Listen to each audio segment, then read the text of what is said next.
Geography subject के most important प्रश्नों की प्रैक्टिस करने के लिए आप सभी लोगों का स्वागत है। तो पिछले लेक्चर में हम लोगों ने अपने प्रश्नों को जहां पर ख़त्म किया था उसी के आगे आज हम लोग स्टार्ट करते हैं। तो चलिए बढ़ते हैं आज के अपने पहले प्रश्न पे। हमारा पहला प्रश्न है, विश्व का सबसे बड़ा डेल्टा कहाँ पर है? तो जो विश्व का सबसे बड़ा डेल्टा है वो सुंदरबन का डेल्टा है। और ये कहाँ पर है? ये पश्चिमी बंगाल में है। तो पश्चिमी बंगाल में सुंदरबन का डेल्टा विश्व का सबसे बड़ा डेल्टा है। इस चीज़ को आप याद रखिएगा। आगे है, ब्रह्मपुत्र नदी को तिब्बत में किस नाम से जानते हैं? तो ब्रह्मपुत्र नदी के 3 नाम हैं। सबसे पहले ब्रह्मपुत्र नदी तिब्बत से निकलती है। तिब्बत में से सांगपो के नाम से जाना जाता है।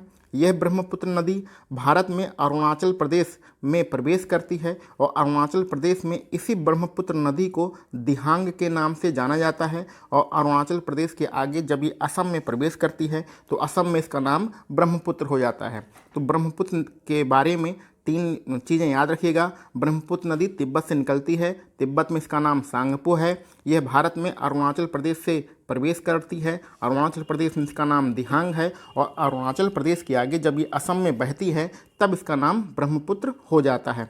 आगे बढ़ते हैं, दक्षिण भारत की गंगा किसे कहते हैं? तो जो ये इम्पोर्टेंट प्रश्न है, इसमें कन्फ्यूजन होता है। एक दक्षिण भारत की गंगा है और दूसरी है दक्षिण गंगा, दक्षिण की गंगा या दक्षिण गंगा।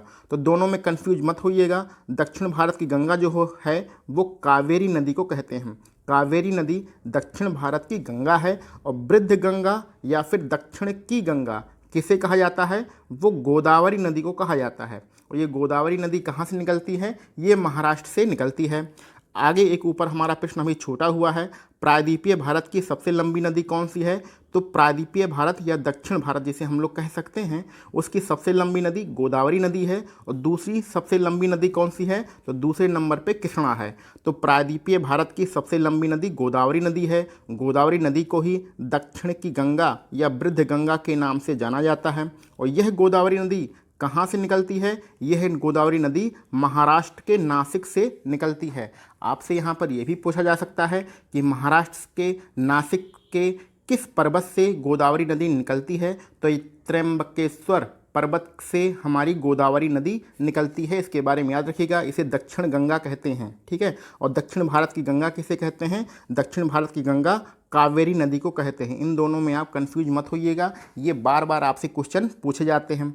आगे हम लोग बढ़ते हैं, नदी द्वारा लाए गए अवसाद का जमाव जब मुहाने पर होता है तो किसका निर्माण होता है?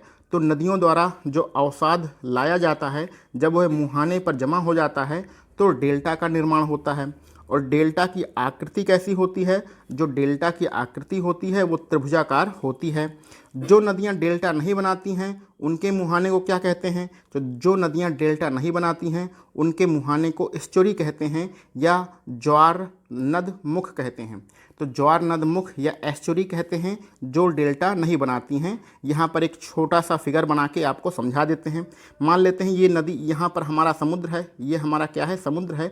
ये नदी बह रही है और समुद्र में गिरने से पहले ये अनेक शाखाओं में विभाजित हो जाती है। अवसाद इसमें जमा हो जाते हैं जिससे ये अनेक शाखाओं में विभाजित हो जाती है। तो इसकी आकृति लगभग डेल्टा के समान बन जाती है।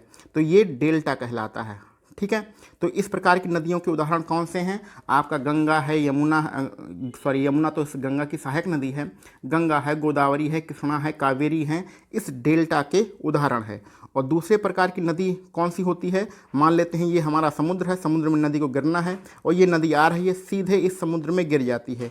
इसकी कोई शाखा विभाजित नहीं होती है, सीधे समुद्र में गिर जाती है। तो इस प्रकार की नदी को एस्चुरी कहते हैं। ठीक है। या ज्वार नदमुख हिंदी में से कहते हैं। तो इस प्रकार की नदियों के कौन से उदाहरण हैं? आपका ताप्ती, नर्मदा, साबरमती, इस प्रकार की नदियों के उदाहरण हैं। ये बहुत ही ज़्यादा इंपॉर्टेंट प्रश्न है, इसको आप हमेशा याद रखिएगा।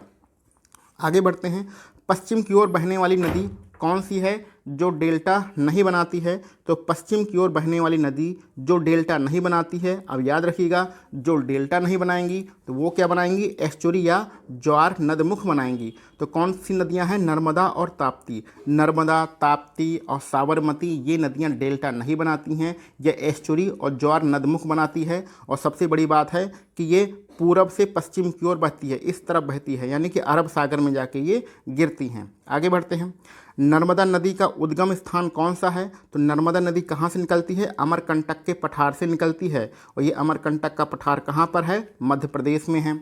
नर्मदा नदी सबसे ज़्यादा कहाँ पर बहती है? तो नर्मदा नदी जो है अधिकांश रूप से आपके मध्य प्रदेश में बहती है। ये भी ध्यान रखिएगा कि सरदार सरोवर बांध कहाँ पर है? इसी नर्मदा नदी पर है। आपका सरदार वल्लभ भाई पटेल की जो मूर्ति बनी है वो इसी नर्मदा नदी के ही किनारे बनी हुई है। आगे बढ़ते हैं। नदी के द्वारा की जाने वाली काट छांट की क्रिया क्या कहलाती है? तो जब नदियां बहती हैं तो अपने किनारे की मिट्टी को ये काट देती हैं, तो इस क्रिया को हम लोग क्या कहते हैं? अपरदन कहते हैं। आगे बढ़ते हैं। नदियां जब बहती हैं तो अपने साथ बहुत सारी चीज़ें जमा कर इकट्ठा कर देती हैं। क्या कर देती हैं? जमाव कर देती हैं। नदी के द्वारा जमा करने की क्रिया क्या कहलाती है? तो ये निक्षेपण कहलाती हैं। तो नदियाँ बहुत सारी चीज़ें अपने साथ बहा कर ले आती हैं, उसका जब जमाव होता है तो उसको हम लोग निक्षेपण कहते हैं। और नदियाँ जब बहती हैं तो किनारे की मिट्टी कट जाती है, उस मिट्टी के कटने की क्रिया को अपरदन कहते हैं। गुजरात की जीवन रेखा कौन सी नदी है? तो गुजरात की जीवन रेखा नर्मदा नदी है। इसी पर सरदार सरोवर बांध बनाया गया है। सर्वाधिक सीधी बहने वाली नदी कौन सी है? सर्वाधिक सीधी बहने वाली नदी यही आपकी नर्मदा नदी है। आगे बढ़ते हैं। भारत की सबसे लंबी सहायक नदी कौन सी है? तो भारत की सबसे लंबी सहायक नदी यमुना है। और ये किस नदी की सहायक नदी है? ये गंगा की सहायक नदी है। ये प्रश्न तो आपको याद ही होगा कि भारत की सबसे लंबी सहायक नदी कौन सी है? तो सबसे लंबी सहायक नदी है यमुना। आगे बढ़ते हैं।